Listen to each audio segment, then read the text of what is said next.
Olá, sou a professora Andréa Valim, sou professora da área da saúde, também sou a vice-reitora da Universidade de Santa Cruz do Sul e estou aqui para conversar com vocês sobre as questões de formação geral que já aconteceram em ENADs anteriores e também de trazer algumas possibilidades de questões na área de ciência, tecnologia e inovação. A minha primeira sugestão é que você acesse o link do outro vídeo para acompanhar uma revisão de todas as questões desde 2016 no que se refere à formação geral. Lembrando que a formação geral ela tem 10 questões. Nas provas anteriores, a 2023, elas tinham 2 questões discursivas e 8 questões objetivas. Neste ano, será uma questão discursiva e as demais serão questões objetivas. Nesse sentido, então, eu convido vocês para assistir o vídeo que será disponibilizado, o link, e convido vocês agora para a gente fazer uma reflexão sobre possíveis temas que podem ser abordados no que tange a ciência, tecnologia e inovação para a prova do ENAD de 2023. Então, vamos olhar como foi o ENAD do ano passado. O ENAD, ele teve, então, 2 questões discursivas, eu vou me ater mais às que estão relacionadas com a temática que estou apresentando para vocês. São questões relacionadas com a importância da Fiocruz como Instituto de Ciência e Tecnologia do país. Também eles destacam o quanto é importante um país para ser soberano fazer investimento em ciência, em tecnologia e inovação. Nessa pergunta tem uma tabela. Essa tabela traz várias pastas do governo federal e o percentual de recursos, né, o orçamento que foi destinado e o percentual do orçamento. Então a gente pode comparar que a pasta de ciência, tecnologia e inovação com as demais foi uma pasta que teve uma redução bastante importante entre 2020 e 2021, que é os dados da tabela. Então, nesse sentido, eles perguntam, né, por que os investimentos públicos em educação, ciência e tecnologia são estratégicos para o desenvolvimento de um país. E como eles pedem para o aluno, para o estudante explicar como que o fomento público pode fortalecer um país, né? Pode atender as questões de justiça social e equidade em contextos de pandemia. Então, acho que reforçar sempre que a soberania de um país está relacionado com as questões de conhecimento. O conhecimento ele permite o desenvolvimento de novas tecnologias, ele permite que a gente não fique refém de tecnologias, produtos de outros países. Então, é importante que a gente destaque esses aspectos e que a ciência e tecnologia ela é fundamental, ela precisa ser fortalecida. E para o Brasil ser um país bem desenvolvido, ele precisa apostar em educação, porque não se faz ciência nem tecnologia sem uma boa educação de base. Então, toda a educação brasileira, ela sendo fortalecida, ela vai gerar um desenvolvimento econômico, social e ambiental de forma diferente, de forma mais qualificada. O que mais foi abordado na prova de 2022, que não tem tanta relação específica com a temática de tecnologia e inovação, mas que eu acho importante destacar para vocês. Patriarcado e violência contra a mulher, essas foram questões objetivas. Democracia, liberdade de expressão e fake news. Violência contra a população LGBTQIA+, APN+, e a vulnerabilidade desses grupos, a exposição desses grupos, mortalidade desses grupos. Violência contra a população negra ela é muito mais sujeita a abordagens violentas, especialmente em questões de segurança pública. O uso de grafite como uma manifestação inicialmente de transgressão, como uma atividade transgressora, e depois o reconhecimento do grafite como uma arte, essa foi uma questão específica. Direitos humanos e a relação deles com a exposição de pessoas que desejam deixar os seus países, né, direitos humanos relacionados com as imigrações. Pessoas em situação de rua e também tem uma questão relacionada com o marco temporal, que é a destinação de terras dos povos originários, demarcação dos territórios indígenas e toda a guerra fundiária que acontece em torno disso. Importante destacar, tanto as questões discursivas quanto as questões objetivas, elas trazem no seu bojo um conjunto de informações.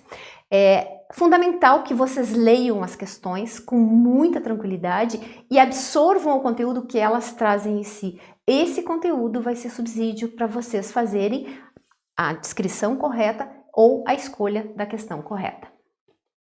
Então, o que eu aposto para 2023, né? O que eu acho que é importante a gente olhar?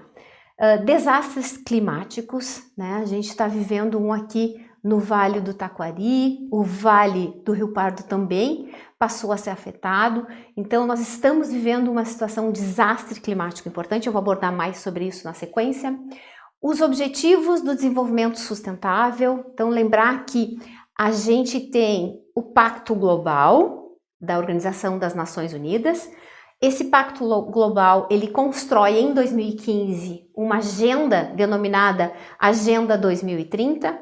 Essa agenda, ela tem 17 objetivos que tem a ver, né, são os ODS, Objetivos do Desenvolvimento Sustentável, que tem mais de 160 indicadores que trabalham pelas pessoas, que trabalham pelo planeta, pelo bem comum, pela sociedade, né, que trabalha para trazer a comunidade, o desenvolvimento no mesmo pé para todas as populações. Ainda destaco, peço para vocês olharem, sobre a famosa trio de letrinhas que é ESG. Também vou destacar um pouquinho mais sobre ESG adiante.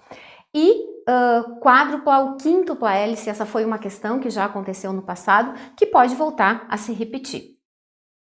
Então, sobre os desastres naturais, essa questão já aconteceu no ENAD de 2019.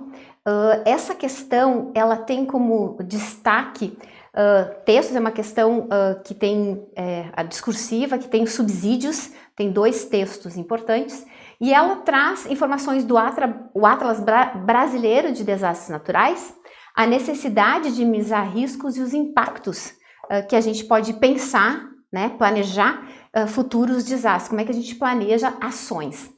E também é destacado que é importante a gente desenvolver resiliência social, resiliência ambiental, econômica e capacidade de conviver com esses fenômenos que são fenômenos naturais.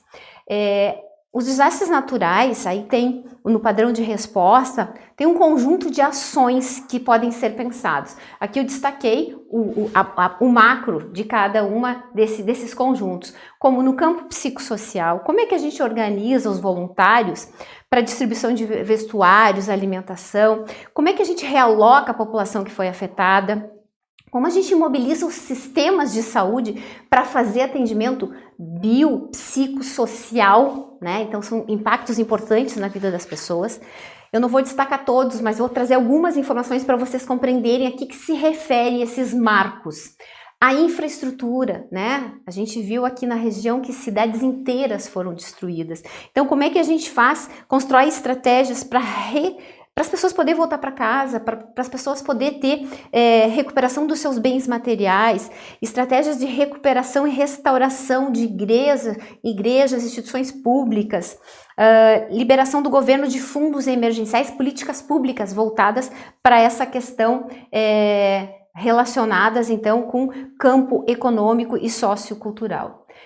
Importante destacar a questão do campo ambiental, né? A gente tem toda uma região que foi afetada, a natureza foi afetada e como que a gente reconstitui isso. Então são esses aspectos do campo psicossocial, de infraestrutura, sistêmico, relacionado até com outro tipo de desastre, que não é o que nós estamos vivendo, que é de secas e estiagem. Então é um conjunto de ações pensadas e planejadas relacionadas aos desastres naturais. Deem uma olhadinha, ENAD 2019.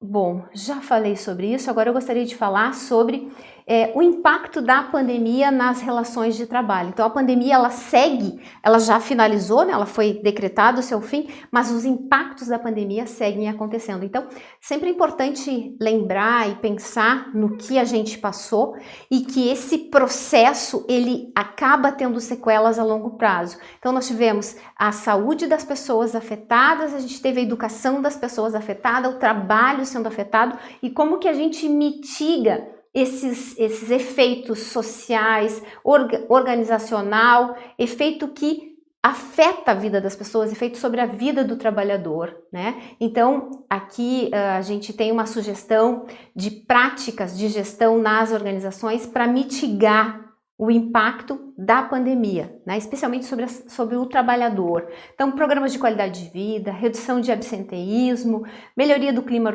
organizacional, criação de atividades que melhorem o bem-estar, né? A coesão entre os grupos, entre os colaboradores, enfim, são uma série de ações que podem ainda serem questionadas. Outro aspecto que eu acho importante lembrar, muitos profissionais da educação, da saúde, da segurança também foram afetados por doenças mentais como a síndrome de Burnout. Então é importante a gente olhar para esses aspectos, né? Na medida do possível, busquem alguns textos, busquem fazer alguma leitura relacionada com isso e pensar sempre, as propostas da prova do ENAD, elas sempre são de vocês planejarem alguma proposição, né? De propor ações que sempre mitiguem essas situações.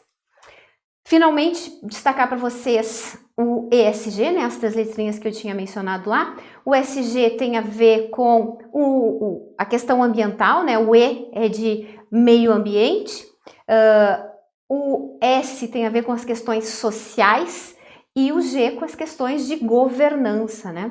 Então, tem um conjunto de qualificadores dessas 3 letrinhas que tem como finalidade melhorar os ambientes de trabalho, melhorar as ações das empresas, quando a gente fala de social, é das empresas serem mais inclusivas, apresentar mais diversidade e construir soluções para a sociedade diferenciada pela presença da diversidade. Então, ESG é um aspecto que eu acho que vale a pena a gente ter uma noção e entender o que é. Também tem um vídeo sobre isso que vocês podem estar se detalhando, tem muito material, vocês podem se dedicar para compreenderem melhor esse tema, porque esse é um tema que importa a todos, não importa a área do conhecimento, é um tema que cabe a todos pensar na proteção do planeta e ele está sim conectado com os ODS, com a Agenda 2030. Então, eles acabam tendo uma conexão importante porque se pensa nas pessoas, se pensa no planeta, né? Se pensa no conjunto da vida dentro do planeta em que vivemos. E, finalmente, algumas orientações gerais que eu não posso deixar de passar para vocês. Façam a prova com tranquilidade. É fundamental a gente se concentrar em cada questão. As questões são longas, é verdade que são. A prova no conjunto vai ser cansativa, mas é uma dedicação necessária para que vocês consigam entender bem o que está sendo colocado, entrar no contexto das questões. As questões objetivas, elas tendem a ter sempre, elas podem até estar corretas, mas elas precisam ter sempre uma relação com o texto. Tá? Então, leiam o texto concentrado, eles dão partes de texto, então leiam concentrado e a questão correta sempre vai ter relação com os subsídios que é dado na pergunta, na questão.